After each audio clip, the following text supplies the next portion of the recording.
उत्तर प्रदेश की योगी सरकार भले ही बेटियों को लेकर बड़े बड़े वादे कर रहे हों, उनकी सुरक्षा को लेकर नारी शक्ति जैसे प्रोग्राम चला रहे हों, लेकिन धरातल पर क्या है, ललितपुर की घटना यह बताने के लिए काफ़ी है कि कहीं न कहीं ज़मीनी स्तर पर सही से काम नहीं हो रहा और बेटियों की इज्जत जो है लगातार तार-तार हो रही है। थाने के अंदर रेप की घटना सामने आई है। हमारे साथ इस पूरे मामले पर बात करने के लिए समाजवादी पार्टी की कद्दावर नेता सुमैया राणा जी हैं। इनसे जानेंगे महिला सुरक्षा पर सरकार जो काम कर रही है, कितना संतुष्ट हैं आप?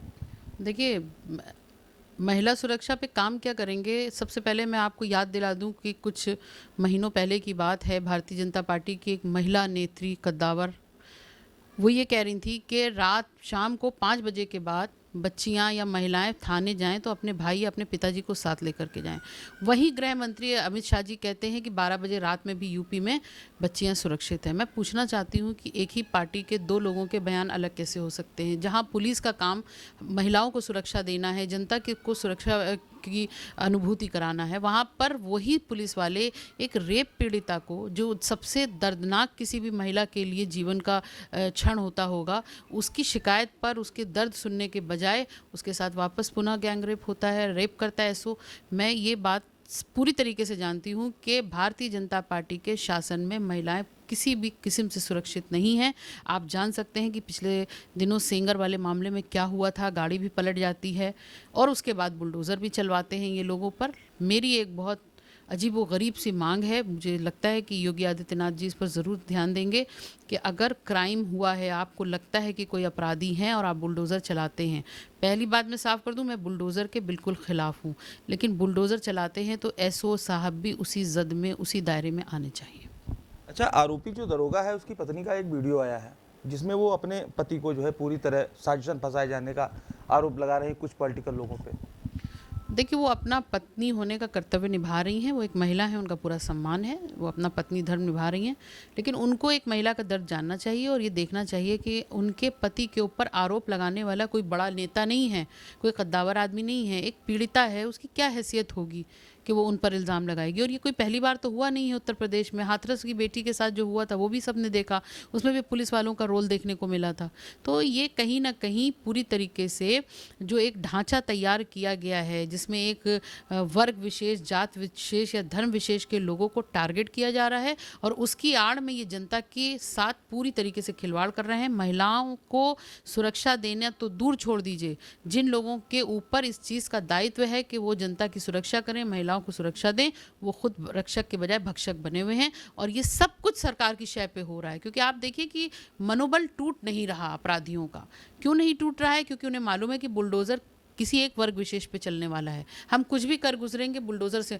जब आप डराने की राजनीति कर रहे हैं, जब आप लोगों के ऊपर ठोको नीति चला रहे हैं, तो आप जनता को ये तो देखिए कि आप कम से कम एक पल्ले में आप रख करके बराबर से तोलिए। अगर अपराध हुआ है, किसी से भी हुआ हो, चाहे वो वर्दीधारी से हुआ हो, चाहे वो खद्दरधारी से हुआ हो, चाहे वो किसी धारी से हुआ हो, उसके लिए सज़ा का प्राविधान बराबर होना चाहिए। और ख़ासकर ऐसे लोगों को जिनको ये जिम्मेदारी सौंपी गई हो, जो नौकरी में आकर वो ये प्रण लेके आते हों, शपथ लेके आते हों कि उनको सुरक्षा करनी है, और उसके बाद वो इतना गंदा काम करते हैं, तो इस पर बहुत सख्त, इस पर सस्पेंशन जैसी कोई चीज़ नहीं है।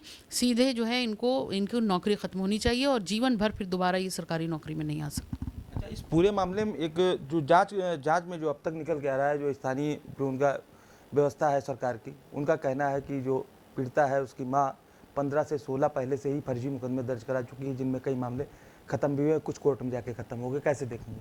देखिए, ये है कि सरकार है, जिनकी सरकार है, वो अपने पुलिस वालों के कंधे पे बंदूक रख के, सरकार इससे पहले भी बहुत कुछ चलाती रही है, फिर चला रही है। एक महिला को, मैं बोल तो रही हूँ, भारत जैसे देश में जहाँ पे महिला का इतना सम्मान है, जो देवियों का देश कहा जाता हो, वहाँ पर महिलाओं को एक तरफ आप माँ, एक तरफ देवी, एक तरफ सरस्वती, एक तरफ सारी आप उस चरणों पे रख देते हैं। लेकिन उसके बाद भी एक ऐसे वक्त पे आके उल्टे उस महिला पर आप इल्ज़ाम लगा रहे हैं कि वो फर्जी मुकदमे कराती है। जांच का विषय है, जांच होके सामने आ जाएगा, लेकिन बस जांच भी निष्पक्ष होनी चाहिए, क्योंकि आप समझ सकते हैं कि सब कुछ उनके हाथ में है फ़िलहाल। तो ऐसा ना हो कि जांच में भी वो कोई लोचा कर दें और उसके बाद वो पीड़िता बेचारी खुद फंस जाए। अच्छा, चूँकि महिला सुरक्षा का मामला है और साथ ही आपके पिता मुनव्वर राणा जी आए दिन सरकार को चेतावनी देते रहते हैं और चिताते रहते हैं उनकी गलतियों पर। आज उनका एक ट्वीट आया है, योगी जी की माँ के साथ एक फ़ोटो है और उन्होंने बड़ा बेबाकी से लिखा है, मेरी ख्वाहिश है कि मैं फिर से फरिश्ता हो जाऊं, माँ से इस तरह लिपट जाऊं कि फिर से बच्चा हो जाऊं। कैसे देखेंगे? देखिए, शायर का जो कलम है एक माँ के लिए चलता है। अगर माँ बेटे के रिश्ते की सबसे खूबसूरत अनुभूति अगर उस शायरी में उजागर हो रही है और वो चित्र में देखने को भी मिल रहा हो कि किस तरह की से मुख्यमंत्री जी अपनी माँ के पास जा रहे हैं, उनसे लिपट रहे हैं, उनके चरण छू रहे हैं, तो शायर का कलम है। जाहिर सी बात है, उन्होंने जिस शायर ने हमेशा माँ और रिश्तों पे शायरी की हो, तो मुझे नहीं लगता, मुझे लगता है कि ये एक बहुत खूबसूरत क्षण था जिसको उन्होंने अपनी शायरी के ज़रिए उजागर किया। अच्छा, चूंकि कुछ पॉलिटिकल पंडित इस ट्वीट को लेकर कह रहे हैं कि अभी तक मुनव्वर राणा जी सीधे तौर पे हमला करते थे और कुछ इस बार जो है झुक के आए हैं, कैसे देखेंगे? मुझे लग रहा था कि शायद लोग ये कहने लगेंगे, लेकिन गलत है। ये शायर शायर होता है।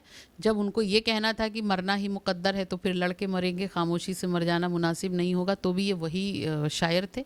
और आज अगर वो ये लिख रहे हैं कि मेरी ख्वाहिश है कि मैं फिर से फरिश्ता हो जाऊं, माँ से इस तरह लिपट जाऊं कि बच्चा हो जाऊं, तो ये भी वही कलम है। लेकिन ये है कि वो एक अलग उनका एक मुख्यमंत्री के तौर पर उन्होंने देखा था, तो उनकी आलोचना करना बनता था, क्योंकि उनको लगता है कि एज ए मुख्यमंत्री योगी जी न्याय नहीं कर पा रहे हैं। लेकिन एक बेटे की सूरत में जब वो अपनी माँ के पास जाते हैं, तो शायर का कलम उनको एक बेटे की तरह देख करके उनके चरित्र को दर्शाता है। अच्छा, ललितपुर घटना पे अगर सीधे तौर पर बात करें, आप समाजवादी पार्टी की नेता हैं, सरकार से सीधे सीधे क्या मांग है? सबसे पहले निष्पक्ष जांच होनी चाहिए। उल्टे सीधे जो आरोप एक महिला पर, रेप पीड़िता पर लगाए जा रहे हैं, उसकी माँ पर लगाए जा रहे हैं, मुझे लगता है ये बिल्कुल भी अच्छा नहीं है। एक सबसे बड़ी मांग तो मेरी ये है कि इसमें कुछ ऐसे लोगों को बीच में डालना चाहिए जो न्यूट्रल हों, जिनके दिल में महिलाओं का सम्मान हो, शायद वो इस चीज़ में मदद कर सकें।